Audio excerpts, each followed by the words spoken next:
Hello ladies, welcome back to the Pep Talk Pod. I want to focus this episode on the ick around social media. If you are like, I've just got an ick around showing up, sharing, posting on social media, doing all the things that quote unquote I know I need to do, but there's just a really strong resistance, then this Pep Talk is for you, and I actually think it's going to take a bit of a twist that you weren't expecting. What I want to start with this pep talk is really acknowledging the first thing first, which basically has formed the basis of every single pep talk that we have spoken about so far this season. But what are your values? If you are posting on social media or not posting on social media, as it may be, why is that? Is it because you're just a little bit worried about how you're going to be perceived, about how people are going to act, etc., etc.? You're like in this perfectionism, procrastination cycle because you are worried that you're not going to say the thing in the right way, or you maybe get the video together or the picture, but then you're like, I don't know what to write in the caption. If it's from a place of fear like that, how you're going to be perceived, then my love, that is something that is 100% worth you pushing through. Because I always think of this when I wanted to do Instagram lives the very, very first time. And I was literally shaking. My whole body felt like I was going to take off to space on a rocket. The adrenaline was that much, like the fear was that much. And what happened when I did the first couple of lives was I realized, first of all, I wasn't going to die. I wasn't going to self-combust, and people weren't going to be mean to me. I wasn't going to forget what I was going to say, although actually that did happen a few times. But what I was more worried about was that people would laugh at me or ridicule me. And that just didn't happen at all. In fact, more people come into my containers and buy from my business because of an Instagram live than any other format or content type or any other method within my business that I use.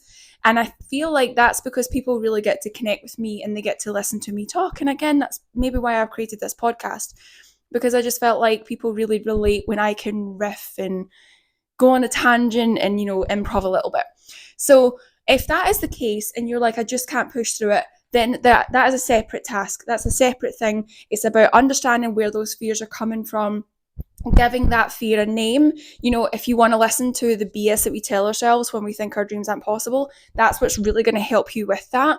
But if this is a case of like you have that much of a resistance that it literally feels like you are going to, throw up, put your phone in the bin, scream because you're like, I just don't want to do it, that is perfectly okay. But what isn't okay is, for example, saying, I just don't want to post on social media, but that's the only way that I'm promoting my business, so I'm just not going to do it. And then you just sit there like, well, I've not talked about my services, I've not put anything out there, I've not connected with people that I want to do. And then you just end up feeling really pissed off with like yourself and the world and everything else, and never going to be successful. If that is the situation, you need to look at it and say to yourself, well, if social media is not my thing, it doesn't align with my values, what aligns with my values so that I can actually start putting shit out there, okay? There are plenty of people, plenty of businesses and personal brands out there that I only subscribe to their email list. I don't even think about looking at them on social media. There's people that I only access their website. There's people that I only watch on YouTube. There's clearly only people that I only look at on Instagram or TikTok or Threads. Threads is a big one, actually. There's tons of people that I only look at on Threads, and I don't even bother with any of their other content. And I think it's because people naturally go where they know their strengths are, right? I had a client who was like, I just don't feel right with social media, but, I can get a blog post together so quickly. I can write an email so quickly. I'm really good with my words, or I'm really good at speaking and getting that out there. And I was like, so screw social media right now. Create your podcast. Where can you promote your podcast? If it's like, can you boost your SEO? Can you work on your website, promote it through that? There's other ways of doing it. Yes, social media is free for us to use to a certain point. It's also a really quick way for us to connect with people. But honestly, not everything in our business or our life has to be cheap and fast. Okay? If you're in this for the long run, you want a sustainable business, don't always think in the short-term goals. Think to yourself, how can I be in this for the long game, work to my strengths, and how can I put that out there?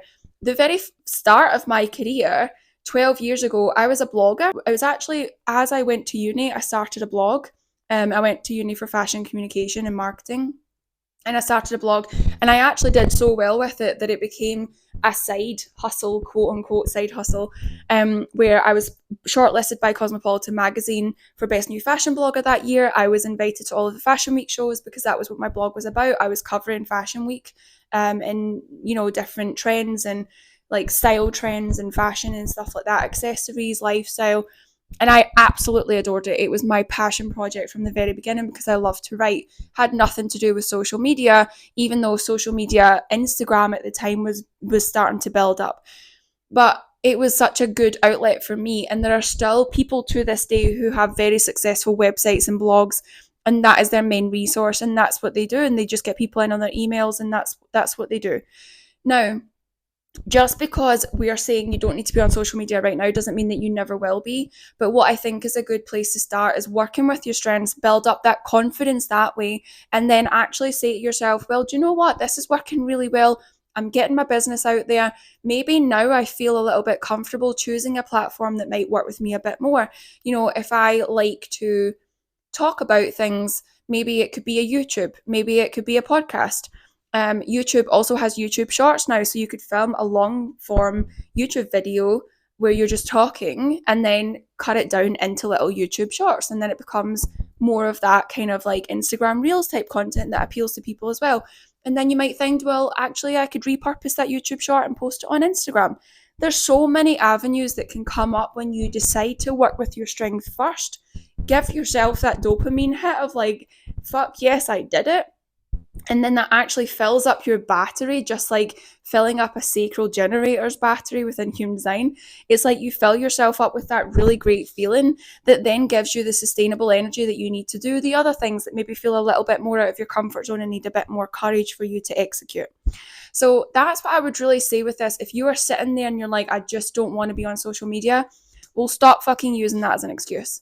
Find another way, another outlet. Find a different way of connecting with people, because if you can't do that, then what is the point in having a business? You don't even have a business. You have a hobby that you're not even in getting involved in.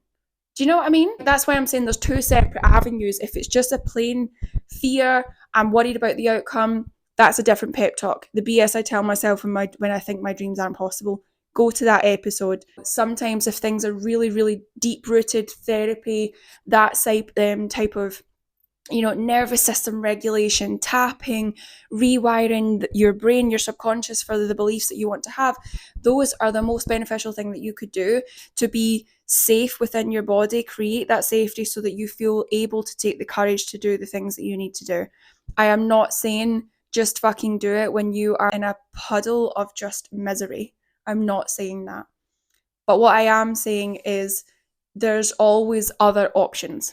Okay, so do not feel like Instagram is the only option that you need to go for. There are other platforms, there are other mediums that you can use to promote your business, and it is entirely up to you to find the one that feels most aligned with your values and gives you the most satisfaction and joy whilst you're doing it. Okay, I hope this pep talk helped. I will see you in the next one.